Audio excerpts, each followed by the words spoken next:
If you are in your 50s or 60s and your belly feels harder than it used to, not flabbier, but genuinely firm and resistant even when your weight has not changed much, pay attention right now. That firmness is not a body image issue. That is visceral fat. And visceral fat is not sitting underneath your skin where you can pinch it. It is wrapping itself around your liver, your kidneys, your heart, and your pancreas, and it is actively disrupting every hormone your body uses to stay alive. I am Dr. William, and this channel is dedicated to practical, evidence-based senior health. If you have not subscribed yet, do that now so you never miss what we cover. This video is for educational purposes only. Always consult your physician before changing your diet, especially if you are on medication. Here's what your doctor may not have had time to explain. Visceral fat is metabolically active tissue. It produces inflammatory chemicals called cytokines around the clock, and those chemicals quietly degrade your insulin response, raise your blood pressure, stiffen your arteries, and signal your body to store even more fat. After 50, this cycle accelerates because your hormonal environment shifts in ways that make visceral fat easier to accumulate and harder to shift than it was at 35. By the end of this video, you will know exactly which 7 foods have real, peer-reviewed clinical evidence for reducing visceral fat. At least 2 of them are going to surprise you. One was developed for NASA astronauts. One was unfairly buried in the 80s, just as the real science was beginning. Let us get into it. Food number 1. Spirulina. Spirulina is a blue-green microalgae. NASA developed it as a survival food for astronauts because of how extraordinarily nutritionally dense it is. Between 60 and 70% of spirulina's dry weight is complete protein. Compare that to chicken breast at roughly 30%. That protein triggers a hormone called peptide YY from your gut, which travels to your brain and says, "We have enough fuel, stop eating." In your 50s and 60s, when hunger-regulating hormones already run less efficiently than they did decades ago, this hormonal appetite suppression is genuinely valuable. Beyond protein, spirulina contains a compound called phycocyanin that research suggests interferes with immune cells called macrophages. These macrophages infiltrate visceral fat and trigger the inflammatory cascade that keeps it entrenched. A meta-analysis pooling data from 17 separate randomized controlled trials found that spirulina supplementation significantly reduced body weight, body fat percentage, and BMI in overweight and obese adults. 17 trials is not a fluke. How to use it. 1 to 2 teaspoons in a morning smoothie with mango or pineapple. Start with half a teaspoon and build up. Food number 2. Grapefruit. In the 80s, a diet trend built around grapefruit claimed it contained a magical fat-burning enzyme that dissolved body fat directly. That was false. Researchers debunked it, and most people over 50 wrote grapefruit off permanently. But here is what that debunking buried. Grapefruit contains a compound called naringenin, a flavonoid that activates 2 proteins called PPAR-alpha and PPAR-gamma, which function as master switches for whether your body stores fat or burns it. When PPAR-alpha is activated, your liver increases fat oxidation. Naringenin also improves insulin sensitivity. After 50, one of the most powerful metabolic corrections available.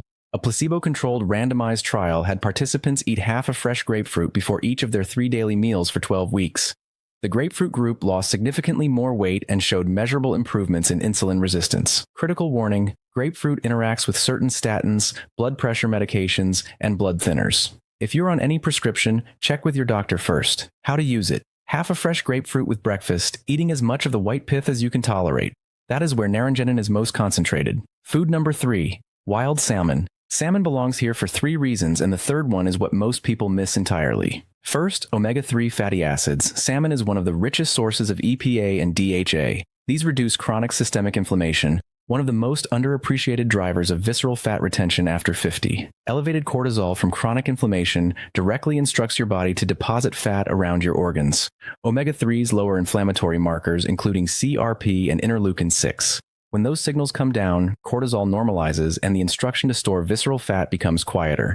Second, protein. A 100-gram serving delivers 25 grams of complete protein for around 200 calories, an excellent ratio for preserving muscle mass while managing calorie intake in your 50s and 60s. Third, iodine. Salmon is one of the most bioavailable dietary sources of iodine. Your thyroid gland sets your entire metabolic rate, and it cannot function without adequate iodine. A significant number of adults over 50 are quietly, subclinically low in iodine E, not enough for a formal hypothyroidism diagnosis, but enough to suppress metabolic efficiency and make fat loss progressively harder. How to use it. 2 to 3 servings of fatty fish per week, wild caught where possible. Mackerel, sardines, and herring are excellent alternatives. Food number 4, green tea. Most people have heard green tea recommended without ever understanding why it works. Here is the actual mechanism. Green tea works through two compounds acting together, EGCG and caffeine. Your body uses a molecule called noradrenaline as the signal-telling fat cells to release stored fat as fuel. There is an enzyme that breaks down noradrenaline and switches off that signal. EGCG inhibits that enzyme. Together, EGCG and caffeine extend the window during which noradrenaline stays active, keeping the fat-burning signal switched on for longer. Human studies link this combination to measurable increases in fat oxidation during exercise. Note for this age group, caffeine sensitivity often changes after 50. If it disrupts your sleep, choose decaffeinated green tea. The EGCG is still present. How to use it? 2 to 3 cups per day before your main physical activity. Brew at 80 degrees Celsius. Above 90 degrees degrades the catechins. Food number 5, avocado. Many people in their 50s and 60s still feel instinctive reluctance around avocado because of its fat content. That reluctance is worth examining. The fat in avocado is primarily oleic acid, the same monounsaturated fat found in extra virgin olive oil. Oleic acid improves insulin sensitivity and activates genetic pathways that promote fat burning. A controlled trial showed that when women replaced refined carbohydrates with avocado as a fat source, the result was a measurable reduction in deep visceral fat specifically, not just overall weight, but the dangerous organs surrounding fat. Avocado also provides 10 to 13 grams of fiber per fruit, slowing gastric emptying and producing a flatter blood sugar curve. It feeds beneficial gut bacteria that produce short-chain fatty acids supporting healthy insulin response. How to use it? Replace 1 refined carbohydrate serving per day with half an avocado, substitution, not addition on top of what you already eat. Food number 6, chia seeds. 2 tablespoons of chia seeds contain approximately 140 calories, 10 grams of fiber, and 5 grams of protein, but the mechanism is what makes chia seeds remarkable. Chia seeds are mostly soluble fiber, the type that dissolves in liquid and forms a gel. When chia seeds contact liquid, they swell to 11 or 12 times their original size. This gel moves slowly through your digestive tract, meaning glucose from carbohydrates enters your bloodstream more gradually, and your stomach empties more slowly. The result is a flatter blood sugar curve and extended fullness. For people in their 50s and 60s, where insulin sensitivity is declining, consistently flatter post-meal blood sugar curves mean consistently less fat storage signal being sent to your cells throughout the day. How to use it? 2 tablespoons stirred into Greek yogurt or oats. Let it sit 10 to 15 minutes so the gel fully forms. Food number 7, extra virgin olive oil. The most counterintuitive food on this list, and the one I use every single day, at approximately 120 calories per tablespoon. Recommending extra virgin olive oil in a visceral fat video sounds backwards, but the compounds inside are what matter. The primary fat, oleic acid, activates genes that promote fat oxidation and improves insulin sensitivity. What sets extra virgin olive oil apart from all other oils is a compound called oleocanthal, a natural anti-inflammatory that works through the same enzymatic pathway as ibuprofen. Because chronic inflammation is a direct hormonal barrier to losing visceral fat, consistently lowering it builds a better physiological environment for fat release. It also replaces something harmful. Most people in their 50s and 60s still cook with refined seed oils high in omega-6 fats. The modern diet already contains far too much omega-6 relative to omega-3, and that imbalance promotes inflammation. Replacing those oils with extra virgin olive oil corrects that imbalance while adding active metabolic benefit at the same time. How to use it? Make it your primary cooking fat and salad dressing base.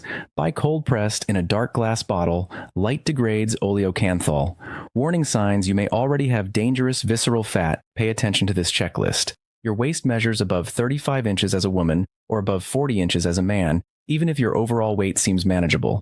You carry most of your weight in your abdomen, and your belly feels firm rather than soft. Your fasting blood glucose is borderline, or your insulin is elevated. Your triglycerides are high, and your HDL is lower than it should be. Your blood pressure has been gradually creeping upward. You feel disproportionately fatigued after carbohydrate-heavy meals. You have increasing difficulty losing weight despite eating the same way you always have. Any 3 of those together is a pattern worth acting on immediately. Your 7-day action plan: 1. Add half a teaspoon of spirulina to a morning smoothie with mango or pineapple. Build to 1 to 2 teaspoons over 2 weeks. 2. If you are not on interacting medications, eat half a fresh grapefruit with breakfast 3 to 4 mornings per week, pith included. 3. Add wild salmon or fatty fish at least twice this week. 4. Switch to 2 to 3 cups of green tea per day. brewed at 80 degrees before your main activity. 5. Replace one refined carbohydrate serving per day with half an avocado. 6. Stir 2 tablespoons of chia seeds into morning yogurt or oats and let it rest 10 minutes. 7. Replace your current cooking oil with cold-pressed extra virgin olive oil in a dark bottle. Do that today. These are not dramatic changes, but together, applied consistently, they shift the hormonal and inflammatory environment your body is living in, and visceral fat responds to that shift. If you have been told the belly fat you carry after 50 is simply what happens with age and there is not much to be done, that is not what the evidence says. Your body has not stopped listening. It is waiting for the right inputs. Share this with someone over 50 who needs to hear it, and tell me in the comments, are you A, in your 50s and just starting to take visceral fat seriously, B, in your 60s wishing you had this information sooner, or C, someone who has already made dietary changes and wants to share what worked for your body? Drop your answer below. I read every comment. I am Dr. William. Keep putting one foot in front of the other, especially on the days when you do not feel like it.